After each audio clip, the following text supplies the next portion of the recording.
Saya undangan. Kalau saya diundang disuruh beli tiket sendiri, sorry Pak Wali, mahal tiket. Nah, namanya kita diundang, terima beres. Allah yang mengundang Nabi, maka segala sesuatunya Allah yang ngatur. Kalau Allah yang mau, tidak ada yang mustahil. Bu, hei, bisa ndak perempuan hamil tidak pernah disentuh laki-laki? Bisa ndak? Bisa ndak? Bisa kalau Allah mau.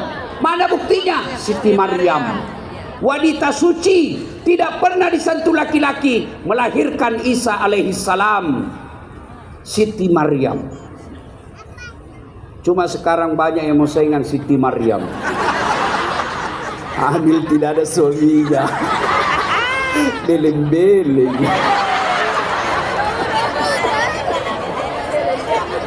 Bu, Ibu, Bu, bisa ndak manusia dibakar dalam api yang sangat besar, bisa kedinginan dalam api?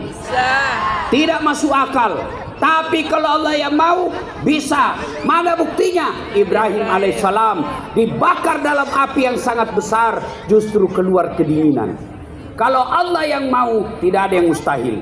Pasti Pak Wali Kota dengan Ibu Wakil Gubernur merasakan kejadian ini. Dulu.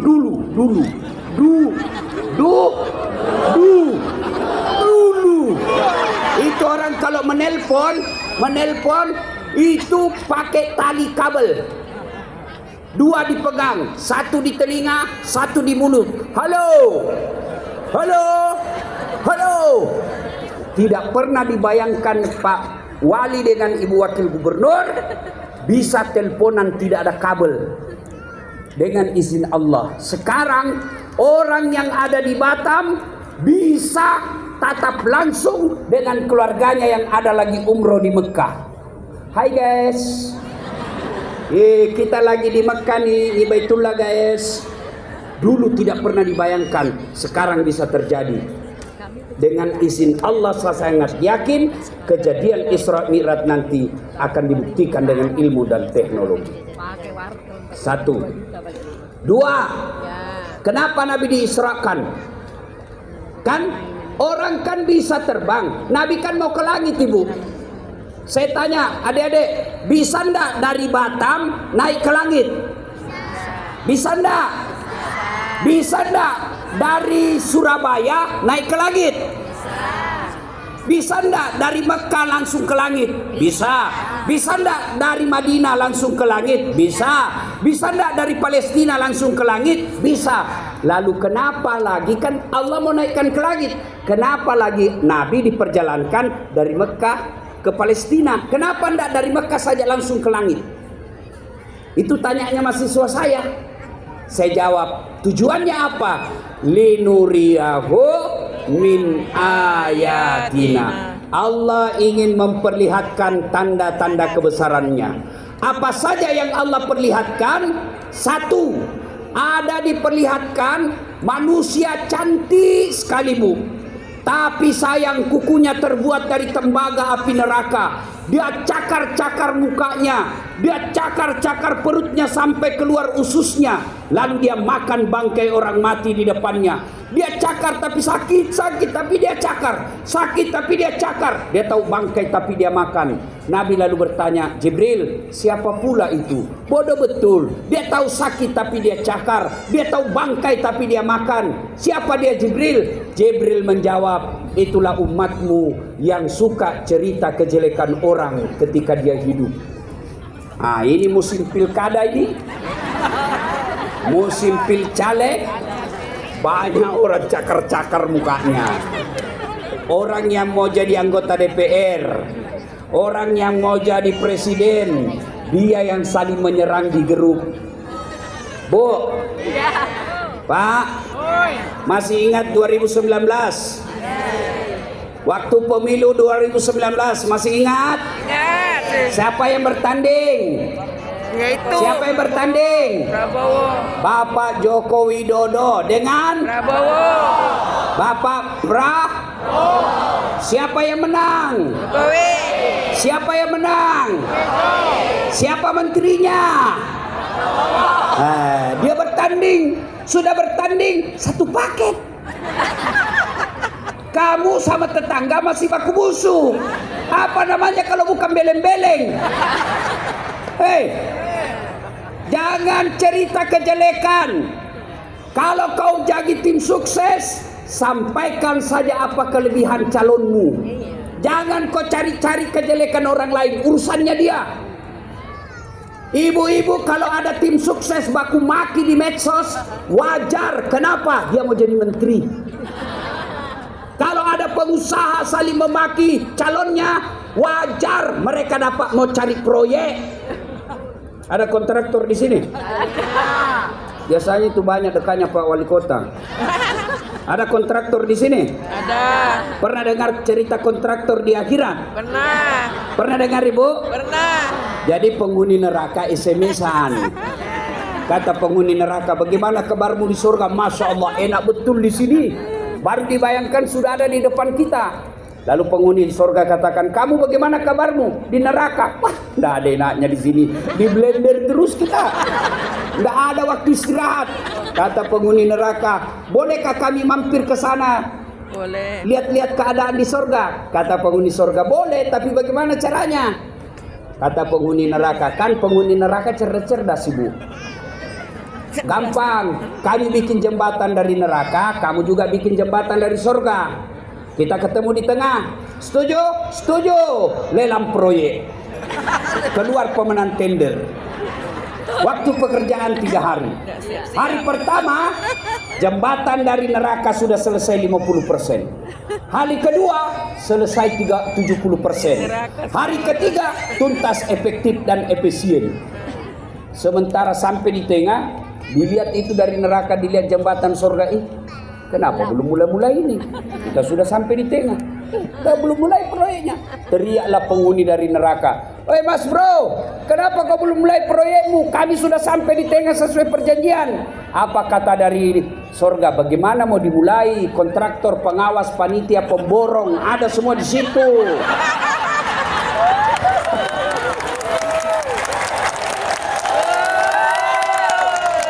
Bukan di Kota Batam, bukan.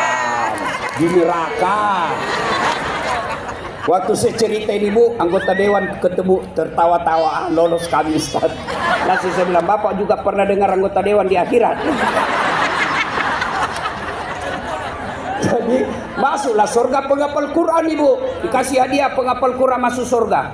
Begitu dia masuk surga dilihat, kenapa banyak anggota dewan di sini? Di negara saya banyak ditangkap OTT. Dia protes sama malaikat. Oi malaikat, kenapa banyak anggota dewan di sini? Di negara saya banyak ditangkap masuk penjara. Kata malaikat penjaga surga, jangan sok ribut, dia cuma reses. Sebentar lagi balik. Bukan di Batam, bukan di Batam, di neraka. Salatullah, salamullah ala toha rasulillah, salatullah, ayo kencang, salamullah ala yasin habibillah. Saudaraku, pemilu ini pesta demokrasi. Jangan bertengkar, jangan menyebarkan hoax, jangan menebarkan berita kebencian. Kalau ada yang keberatan caleg yang kau jelek-jelekkan, lalu dia lapor ke polisi, ibu masuk penjara pasal undang-undang pencemaran nama baik, ibu masuk penjara calegnya dan presidennya jadi pejabat. Maka selalu cam dalam hati, silakan coblos jagoanmu, jangan kau hina lawanmu. Ya. Silakan kau coblos yang kau suka, hormati lawanmu. Jangan sampai orang yang dapat jabatan, kalian dapat dosa di akhirat kelak. Jangan menjelek-jelekkan. Ibu-ibu jangan suka gosip. Penyakitnya ibu-ibu itu suka cerita kejelekan orang. Ya tuh Bu?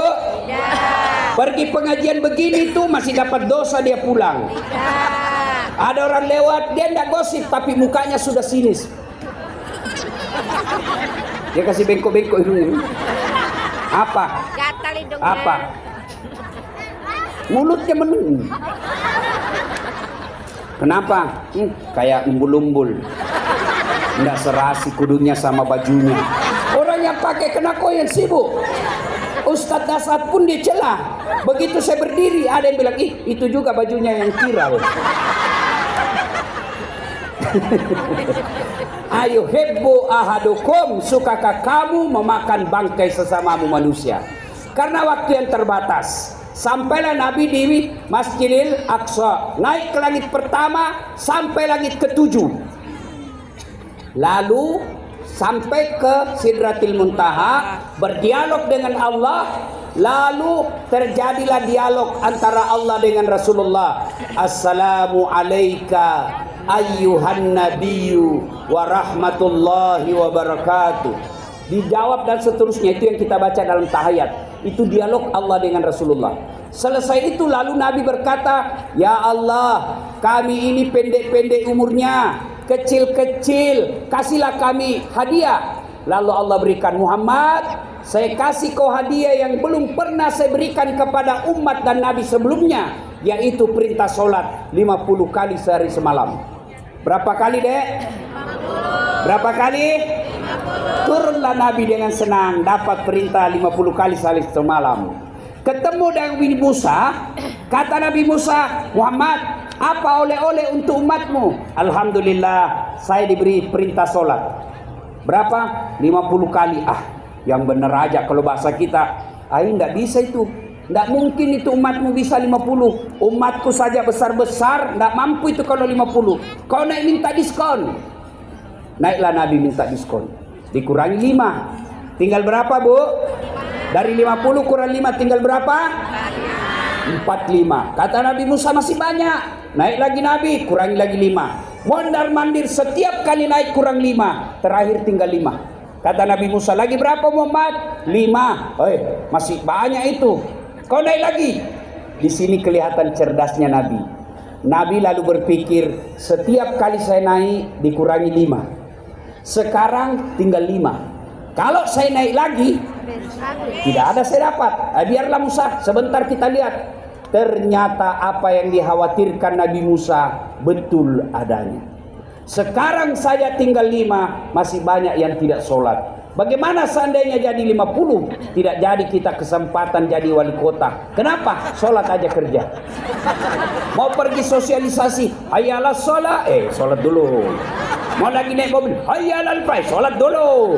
Alhamdulillah tinggal 5. Meskipun tinggal 5, nilai keutamaannya tetap sama 50. Ibu bapak yang saya cintai karena Allah, mari kita simak dulu. Kenapa Nabi diisrakan? Lalu apa yang dikasih? Nabi lagi duka. Dalam Islam itu kan ada 2 tahun yang aneh-aneh. 1 tahun gajah, tahun lahirnya Nabi. 2 tahun duka cita, tahun Isra'nya Nabi. Kenapa disebut tahun duka cita? Karena 2 orang yang dicintai dan mencintai Nabi, salah satu diantaranya wafat, yaitu Siti Khadijah, istri beliau. Begitu dukanya Nabi ditinggal istri, dengar ini Bu.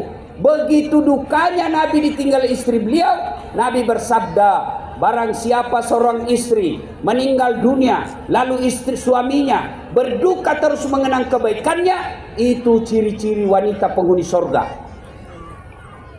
Jadi dengar ini Bu, kalau ibu-ibu besok-besok lebih dulu meninggal dari suami, lalu suami berduka, kenapa istri saya dulu yang meninggal? Baik sekali ya Allah, meskipun suka ngomel aku mencintainya ya Allah.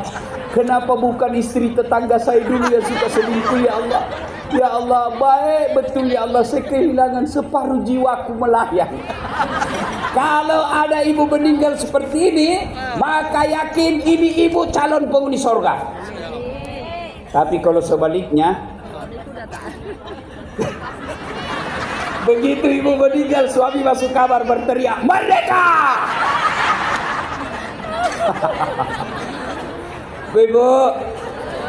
Bu, mau enggak jadi penghuni surga? Mau enggak? Hormati suami. Itu Nabi waktu Isra kan dilihat masuk ke dalam surga. Alhamdulillah banyak perempuan dalam surga. Senang Nabi. Begitu dibawa lagi masuk neraka, Lebih banyak dalam neraka. Ditanyalah, kenapa bisa begitu ya Rasul? Apa dia tidak sholat? Dia sholat. Apa dia tidak puasa? Dia puasa. Apa dia bayar zakat? Dia bayar zakat. Lalu kenapa ya Rasul? Kata Nabi, dua sebabnya. Satu, dengar. Satu, dia tidak bisa jaga lisannya. Dua, dia tidak tahu bersyukur kepada suaminya. Sekarang banyak majelis taklim, tapi dilawan suaminya. Boleh marah bu, boleh marah, tapi jangan menghina. Kalau ibu marah kecewa boleh. Tidak kusangka kau begitu bang. Saya sedih hati. Dulu kau pinang aku. Segenggam emas. Lihatlah tanda merah di pipi, bekas tampar tanganmu. Boleh begitu kalau ibu. Tapi kalau ibu menghina suami, memang kamu goblok. Sama aja sama bapakmu, goblok. Dia kau keluar kau dari sini. Dia ketawa. Saya suruh sini bu. Ini ibu-ibu juga ini. Saya kadang kalian kasihan, rajin majelis taklim tapi melawan suami. Suamiku jelek Ustaz, ya jodohmu. Kenapa? Karena Allah tahu itulah yang terbaik. Kenapa? Karena kalau dia gagal, dia malu jalan sama kamu. Kenapa? Karena kau juga jelek. Paham ibu? Paham? Bu, Masya Allah. Saya istriku di rumah bu. Bu, kalau saya mau keluar pergi ceramah, biasa keluar jam 4 karena penerbangan pertama. Dia bawa lah itu ransel saya yang berat karena banyak elektronik dalam. Berat, saya bilang jangan sayang, biar saya yang bawa. Dia bilang tidak apa-apa Ustadz, beratnya ini tidak sebanding dengan beratnya engkau mencari nafkah.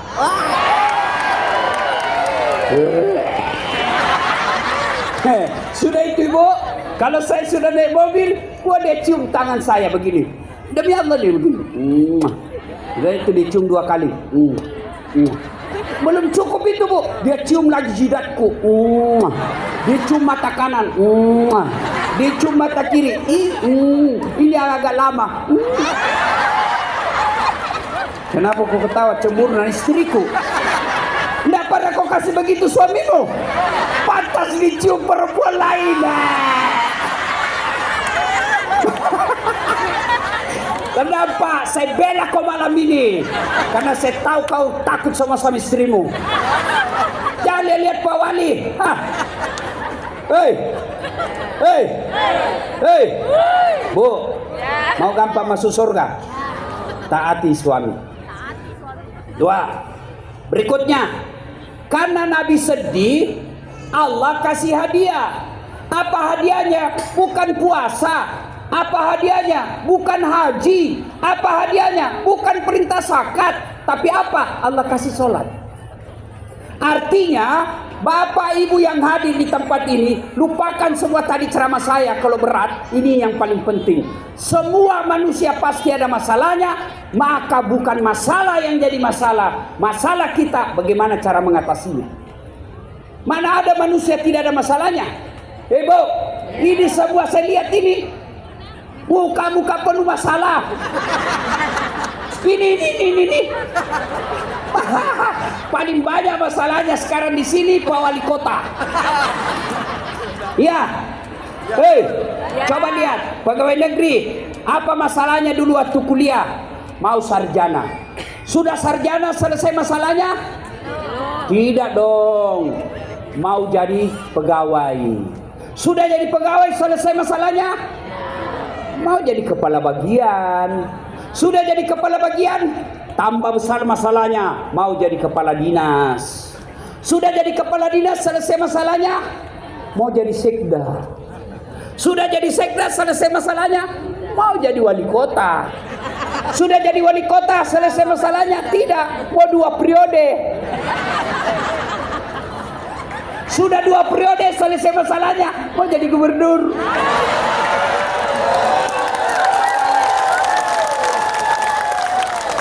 Selesai jadi gubernur, selesai masalahnya, ditangkap KPK.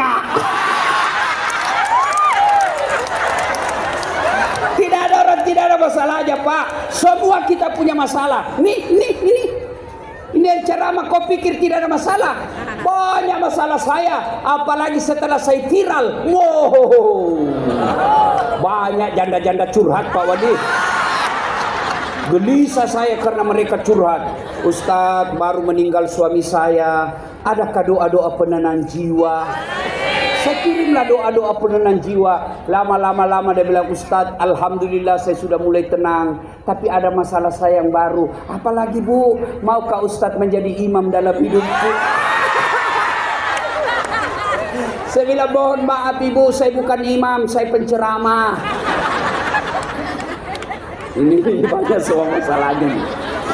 Ya saya tahu semua masalahnya nih ya. Cicilannya banyak. Pegawai negeri, kok kira tidak ada masalahnya? Pegawai negeri, mana ada pegawai negeri tidak ada utangnya di koperasi? Aku tahu. Saya bilang pegawai negeri tanggal 1 sampai tanggal 10 makannya apa? Sari laut. Tanggal 11 sampai 20 turun sedikit, sari mie. 21 sampai 30 turun sekali, saridon. Puasa tidak pala. Cicilan belum lunas, gaji sudah habis. Kenapa tahu Ustaz? Saya juga begitu. Saya PNS. Gaji saya Bu 9 koma. Tanggal 9 sudah koma. Semua ada masalah. Coba lihat dalam rumah tangga. Sebelum menikah apa masalahnya? Mau diterima lamaran. Sudah diterima lamaran, apa masalahnya? Biaya pengantin. Sudah biaya pengantin, masalah baru, mau punya rumah. Sudah punya rumah, masalahnya apa lagi? Mau punya anak. Sudah punya anak satu, mau kembar, laki perempuan.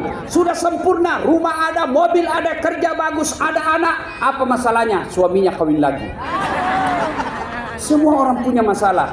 Maka Allah sampaikan, Das'at, kalau ada masalahmu, tidaklah diminta kita jadi anggota DPR dulu.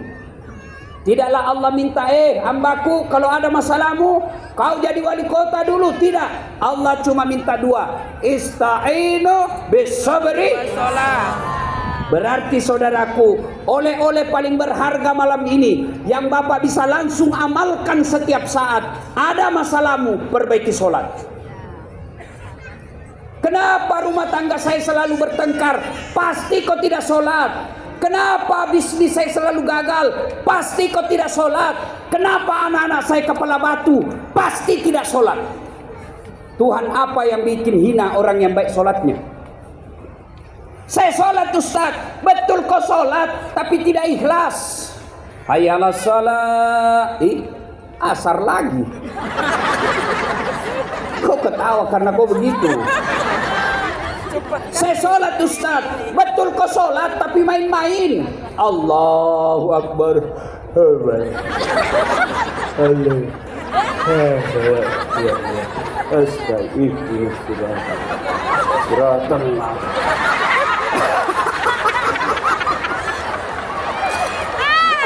Kau ketawa karena kau bayangkan semua. Ya toh? Pantas 30 tahun kau sholat tidak bisa lepas dari kredit. Kenapa? Karena main sholat. Saya sholat Ustaz. Betul sholat, tidak ikhlas. Mana buktinya? Itu juga bajumu kau pakai mencuci. Itu juga bajumu kau pakai tidur. Itu juga bajumu kau pakai pi pasar. Itu juga bajumu kau pakai bertetangga. 2 hari kau tidak cuci, kau pakai lagi sholat. Tidak ikhlas. Malah ada ibu-ibu yang tanya, Ustaz, bolehkah sholat tidak pakai BH?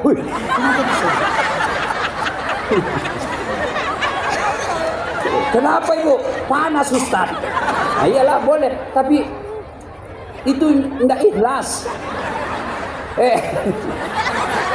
Ibu pergi ketemu wali kota, tidak pakai BH. Dia tempelin ke ibu aku. Kurang ajar, keluar kau, keluar kau. Kalau kau tidak pakai BH sholat, gimana itu kalau kau ruku?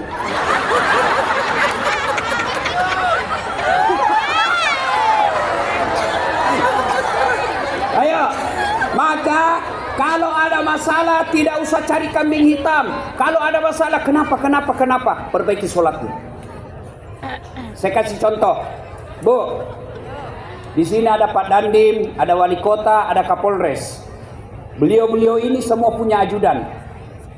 Coba kalau Kapolres panggil ajudannya, ajudan, itu ajudan biar lagi baring-baring makan pisang goreng, langsung dia, siap komandan, langsung lompat kalau perlu di talang bulat gua. Ya komandan ya, betul. Mana ada ajudan dipanggil, ajudan, tunggu dulu pak, tinjak lehermu. Ajudan, saya sibuk pak, kamu. Itu Kapolres ada mutasinya, wali kota ada hilang jabatannya, dandim ada pensiunnya. Lalu kenapa ketika Allah panggil kamu, kau berani mengatakan tunggu? Hayya 'alas shalah, tunggu dulu. Lagi rapat. Ini pegawai PTT, pegawai honor. Tahu itu PTT, pegawai tidak tetap. Karena tidak beres sholatmu, 10 tahun PTP, tetap tidak pegawai. Ya, sholat ya Bu ya. Sholat ya. Sholat. Apapun kesibukan sholat. Ustaz, saya tidak tahu bacaan sholat Ustaz. Wala ta'asu min rauhillah, kata Allah. Jangan putus asa. Kau datang berjamaah di masjid, diam saja boleh. Ustaz, saya cuma hafal kul aja. Trikul. Waladhalin, kul huwallahu ahad, Allahu somad, lam yalid, kul lagi, ulang lagi.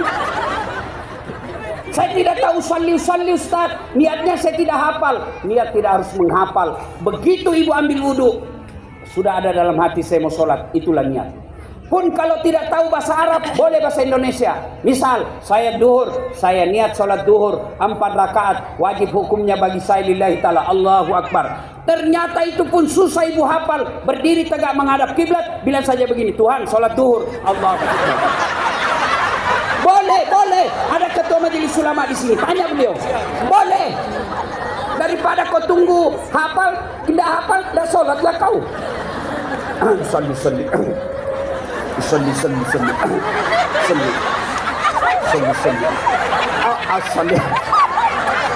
Jadi sholat, dia langsung duduk. Saya tanya, kenapa tidak jadi sholat deh? Saya lupa salli. Ayo sholat ya dek ya.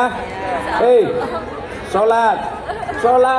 Apapun kesibukan sholat. Coba lihat perintah. Dalam segi pemberian perintah, ini sholat istimewa. Ketika Allah perintah puasa, ayat saja turun. Ketika Allah perintah haji, ayat saja turun. Ketika Allah perintah zakat, ayat saja turun. Allah perintah sholat, bukan ayat turun.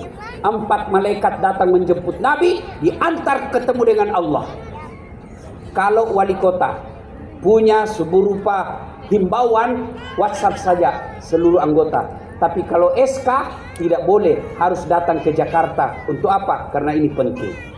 Bapak Ibu saudara-saudara sekalian, sebenarnya masih banyak yang ingin kita sampaikan, tapi waktu terus. Kau kira saya tukang parkir? Terus. Ya, kita berharap selesai pemilu damai, aman. Kita minta Pak Wali Kota bikin lagi acara syukuran pemilu damai, supaya mendatangkan lagi Ustadz Das'ad. Saya tidak tahu berpantun, karena orang Bugis itu tidak tahu budaya pantun. Kalau orang Melayu berpantun, kalau ada cewek dia senang, anak gadisnya cewek, bab mau melamar, dia bilang begini, aku melihat ada bunga di taman. Bunga itu sudah siap untuk dipetik. Padahal maksudnya itu mau melamar. Kalau orang Bugis tidak begitu. Orang Bugis dia langsung bilang, sudah besar anakmu ya, saya kasih menikah itu anakku dengan anakmu.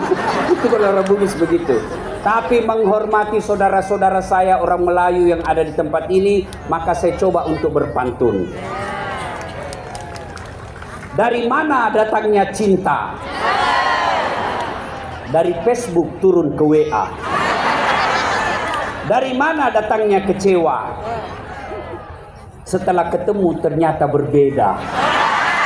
Nah, itu biasa baleho cantik bukanya, mulus wajahnya aslinya hancur. Terima kasih Pak Wali, terima kasih Ibu Gubernur. Mudah-mudahan ibu bapak terwujud cita-cita politiknya di tahun ini. Kita menjalani pemilu ini dengan penuh damai. Ulang, oleh paling berharga, aqimis salat, dirikan salat. Terima kasih, lebih dan kurangnya mohon dimaafkan. Usikum wa nafsi bitaqwallah. Assalamualaikum warahmatullahi wabarakatuh. Waalaikumsalam warahmatullahi wabarakatuh. Diucapkan ribuan sekalung budi terima kasih kepada Al Ustaz Dr. Kiai Haji Das'at Latif SOS SAG MSI, di mana Hikmah Isra Mi'raj adalah yang pertama